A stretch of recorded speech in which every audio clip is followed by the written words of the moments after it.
শিক্ষার্থীরা আজ passage narration নিয়ে আলোচনা করতে যাচ্ছি। ডিরেক্ট স্পিচ থেকে ইনডিরেক্ট স্পিচে রূপান্তর করব। আমাদের অধিকাংশ ক্ষেত্রেই পরীক্ষাতে ডিরেক্ট স্পিচ থেকে ইনডিরেক্ট স্পিচে রূপান্তর করতে হয়। প্যাসেজ ন্যারেশন আছে, তো আমি সরাসরি চলে যাচ্ছি এক্সারসাইজে। তো আমি তোমাদের সুবিধার জন্য টেক্সটটি কয়েকটি ভাগে ভাগ করে নিয়েছি। মানে বক্তা, যে অংশের বক্তা যে ব্যক্তি তারটুকু ভাগ ভাগ করে নিয়েছি তোমাদের সুবিধার্থে। তোমরা কিন্তু এভাবে করবে না, তোমরা নিজেদের মতো করে মানে টানা লিখতে হবে। এভাবে লিখলে হবে না। কিভাবে লিখতে হয় তোমরা অলরেডি জানো, আমি আশা করি। তো প্যাসেজ ন্যারেশন করতে গেলে প্রথমেই স্পিকার ও লিসেনার খুঁজে বের করতে হবে, তারপর প্যাসেজ ন্যারেশনে যেতে হবে। এবং পুরো টেক্সটটি পড়ে নেওয়ার জন্য আগে অনুরোধ রইল। আমার সময় স্বল্পতার জন্য আমি পুরো টেক্সটটি পড়ছি না, তবে আমি যখন এক্সারসাইজ করব, যখন সলিউশন করব, তোমরা এমনিতেই বুঝতে পারবে। দ্য ওল্ড ম্যান সেড, বৃদ্ধ লোকটি বলল, can you give me some food, আপনি কি আমাকে কিছু খাবার দিতে পারেন? তাহলে বৃদ্ধ লোকটি কারো কাছে খাবার চাচ্ছে, বোঝা যাচ্ছে এখানে স্পিকার হলো the old man. I have been starving for 2 days, আমি 2 দিন যাবৎ অনাহারে আছি। স্টার্ভ অর্থ হলো অনাহারে থাকা, না খেয়ে থাকা।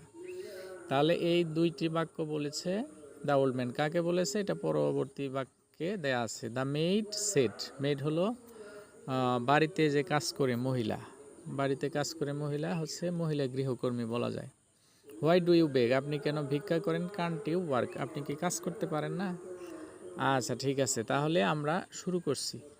দ্য ওল্ড ম্যান সেড, আমরা জানি যদি ইনভার্টেড কমার ভিতরে, তার মানে ডিরেক্ট স্পিচটি যদি ইন্টারগেটিভ সেন্টেন্স হয়, তাহলে যখন আমরা ইনডিরেক্ট করব তখন সেটি কিন্তু অ্যাসার্টিভ সেন্টেন্স হয়ে যাবে। এবং এই ক্ষেত্রে আমাদের যে রিপোর্টিং ভার্ব আছে সেড, ইন্টারগেটিভ সেন্টেন্স থাকলে এটি কি হয়ে যায়? আস্কড হয়ে যায়। তো শুরু করছি। দ্য ওল্ড ম্যান আস্কড হবে, তাহলে সেটের পরিবর্তে কি হবে? Asked, ASK, asked. হ্যাঁ, কাকে জিজ্ঞেস করলো এই কথাটা কিন্তু সে জিজ্ঞেস করেছে দ্য মেইডকে বলেছে। তাহলে the old man asked the maid অর্থ হলো মহিলা গৃহকর্মী, নারীদেরকে মেইড বলা হয়, অবিবাহিত। আচ্ছা, এখানে মূলত গৃহকর্মী বোঝানো হয়েছে। The old man asked the maid, কি জিজ্ঞেস করেছে? এটি ইন্টারগেটিভ সেন্টেন্স যদি অক্সিলারি ভার্ব দিয়ে শুরু হয়, তাহলে এখানে যে কমা এবং যে রিপোর্টেড স্পিচ শুরু হয়েছে এটা উঠে গিয়ে কী হবে? ইফ বা ওয়েদার হবে। তো ইফ দিচ্ছি আমরা, ইফ। হ্যাঁ, যেহেতু এটি অ্যাসার্টিভ সেন্টেন্স হয়ে যাবে, তাহলে ক্যানটি এই যে ইউ এর পরে চলে যাবে। এবং ইউটা মূলত এখানে কে? ইউটা হচ্ছে এই যে মেইড। তাহলে ইউ এর আমাদের কি ব্যবহার করতে হবে? প্রোনাউনটা ব্যবহার করতে হবে। তার মানে এখানে যদি মেড হয়, মেডের প্রোনাউন কি? শি। তাহলে ইফ শি হচ্ছে কি? মেইড। ইফ শি ক্যানটা আছে, তাহলে কি হয়ে যাবে? Could. If she could give মিটা ফার্স্ট পারসন থাকলে পরিবর্তন হয় সাবজেক্ট অনুযায়ী এখানে। তাহলে দ্য ওল্ড ম্যান হচ্ছে সাবজেক্ট। তাহলে দ্য ওল্ড ম্যানের প্রোনাউন হলো হি এবং এর অবজেক্টিভ ফর্ম হলো হিম। তাহলে the old man asked the maid if she could give him some food.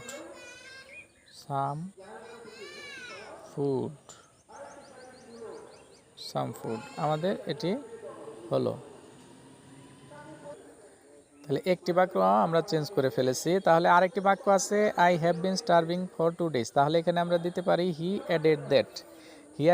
দেওয়া যায়, অথবা আমরা যদি ফুল স্টপ তুলে দেই তাহলে দিতে হবে অ্যান্ড অ্যাডেড দ্যাট দিলে হবে। তো আমরা ফুল স্টপ রাখছি, অ্যান্ড দিচ্ছি না।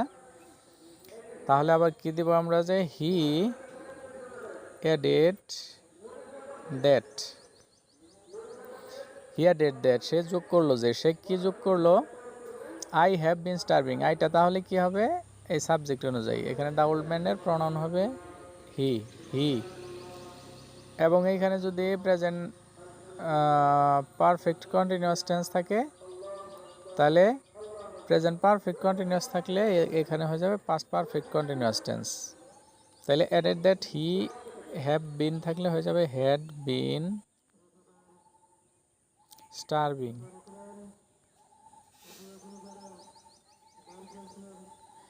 He had been starving for 2 days. For 2 days. আচ্ছা, তাহলে আমি যেটুকু নিজে করলাম মানে ইনডিরেক্ট স্পিচ যেটুকু, আমি সেটুকু কিন্তু দিয়ে দিয়েছি।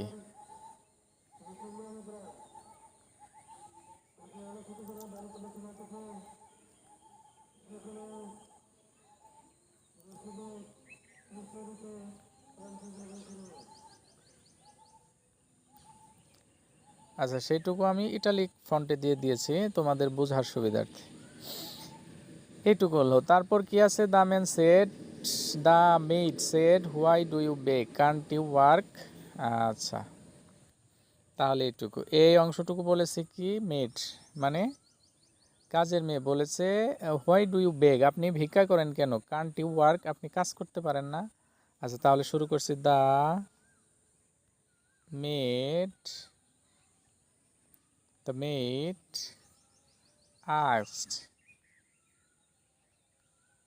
asked him, তাহলে দ্য মেড asked him কি জিজ্ঞেস করলো? হোয়াই। যদি কোনো ডাব্লিউএইচ ওয়ার্ড থাকে তাহলে ডাব্লিউএইচ ওয়ার্ডটা যা আছে তাই থাকবে, কোনো পরিবর্তন হবে না। শুধু মাঝখান থেকে বাক্যটিকে হবে অ্যাসার্টিভ থাকলে ইন্টারগেটিভ হয়ে যাবে, ইন্টারগেটিভ থাকলে অ্যাসার্টিভ হয়ে যাবে। তাহলে হিম হোয়াই,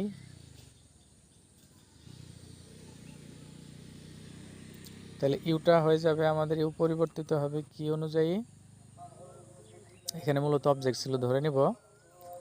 তাহলে হোয়াই হি, তাহলে দ্য মেড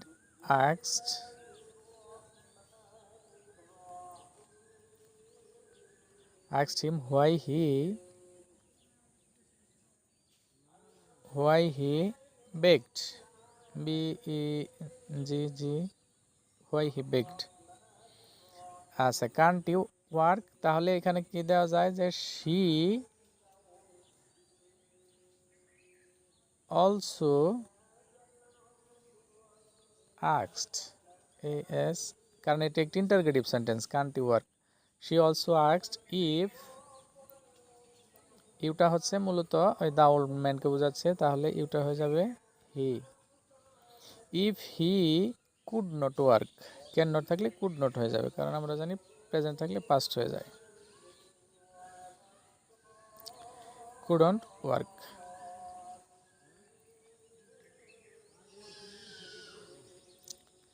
আচ্ছা, আমাদের এটুকু কি হয়েছে? হয়ে গেছে। আচ্ছা, এটুকু আবার আমার ইটালিক করতে হবে, ইটালিক করে দিলাম। আচ্ছা, ধন্যবাদ। তো ইটালিক করে দিয়েছে, এইটুকু হয়ে গিয়েছে। No I am unable to work said the man. আচ্ছা, নো, এই অংশটুকু বলেছে কে? লোকটি বলেছে, তার মানে কি দ্য ওল্ড ম্যান। তাহলে আমরা কিন্তু জানি যে প্যাসেজ ন্যারেশনে রিপোর্টিং ভার্ব এবং রিপোর্টিং ভার্বের সাবজেক্ট যদিও রিপোর্টেড স্পিচের পরে থাকে, কিন্তু যখন আমরা এটিকে ইনডিরেক্ট করব তখন কিন্তু এটি আগে চলে আসবে। তাহলে দ্য ম্যান, তাহলে নো থাকলে কি হয়? Replied in the negative, R E P L I, the man replied in the negative. And said that, অথবা দ্যাট দিলেও হবে। The man replied in the negative that, অথবা the man replied in the negative and said that. আচ্ছা, তাহলে আমরা সংক্ষেপে দিচ্ছি। The man replied in the negative that I am unable to work, এটি কি হয়ে যাবে? He was unable to work, he was unable to work. আচ্ছা, আমাদের এই অংশটুকু হয়ে গেল, এইটুকু ইটালিক করে দিচ্ছি।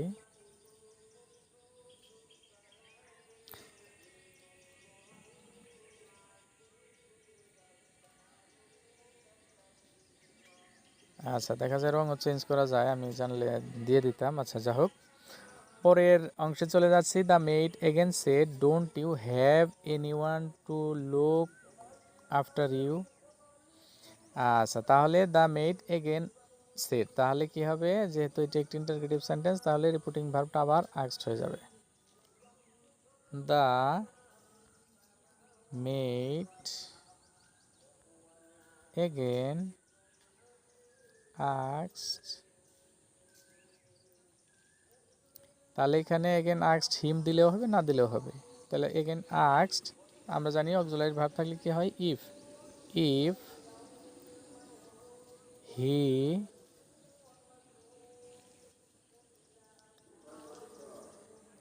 তাহলে ডোন্ট আছে এখানে, পাস্ট হলে কি হয়ে যাবে, didn't, D I D asked if he didn't have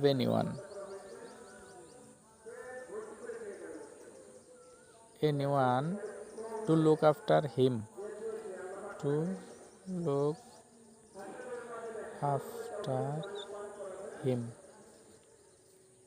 to look after him, এটি আমি ইটালিকো কালার করে দিচ্ছি তোমাদের বোঝার সুবিধার্থে। তোমরা কিন্তু বেশি বেশি এক্সারসাইজ করলে প্যাসেজ নারেশনও কিন্তু পূর্ণ নাম্বার পাওয়া সম্ভব। আচ্ছা, তাহলে আমাদের আর দুইটি মাত্র সেন্টেন্স আছে, এই দুটি করলেই হবে। No I have none on this earth who can take care of me, তাহলে হি সেড, হি সেড মানে এটিকে বলেছে, দ্য ওল্ড ম্যান সেড, তাহলে এটা আমরা দিতে পারি he replied in the negative, R E P L, replied in the N E G A negative that, তাহলে he replied in the negative that I have, এটা কি হয়ে যাবে, he had none, he had none on this earth, on this earth, he had none on this earth, তাহলে who could আছে, এটা কি হয়ে যাবে, হো ক্যান আছে, এটা হো কুড হয়ে যাবে, who could, who could take care of him, who could take care of him. আচ্ছা, প্রিয় শিক্ষার্থীরা, দেখো আমি পুরো টেক্সটটি কিন্তু ডিরেক্ট থেকে ইনডিরেক্টে রূপান্তর করে ফেলেছি, তোমরাও এভাবে করবে। আর যে অংশগুলো ইটালিক ফন্টে করা আছে, এটা আসলে তোমাদের বোঝার সুবিধার্থে, এবং এটি কিন্তু একসাথে লিখতে হবে, একসাথে লিখতে হবে। আমি যেভাবে লিখেছি, আমি মূলত তোমাদের বোঝার জন্য লিখেছি, আমি কিন্তু তোমাদের বোঝার জন্য লিখেছি। এটা কিন্তু তোমরা লিখবে কিভাবে, তোমরা লিখবে একসাথে।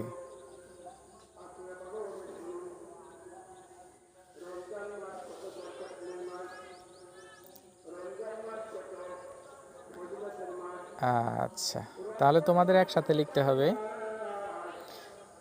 তো প্রিয় শিক্ষার্থীরা, একসাথে লিখতে হবে মানে কি, আগে এই তিনটা বাক্য লিখবে, তারপরে এই দুইটা, তারপরে এই সবুজ হলুদ অংশ, তারপরে এই নিচের দিকে লিখবে, নিচের দিকে লিখবে। আচ্ছা, আজকে যেহেতু সময় একটু কম, তো আজকে আর সময় নিচ্ছি না, তোমরা এই ভিডিওটি বারবার দেখবে, বারবার দেখলেই কিন্তু তোমাদের যে বিভিন্ন প্রশ্ন আছে, তোমাদের সেই প্রশ্নগুলো কি হবে, নিজেদের কাছেই সমাধান এসে যাবে। এবং যদি না বুঝো তারপরেও আমি তো আছি, আমাকে জিজ্ঞেস করবে। তো আজকের মতো এই পর্যন্তই, সবাইকে বিদায় জানিয়ে শেষ করছি। সবাই ভালো থাকবে, আল্লাহ হাফেজ।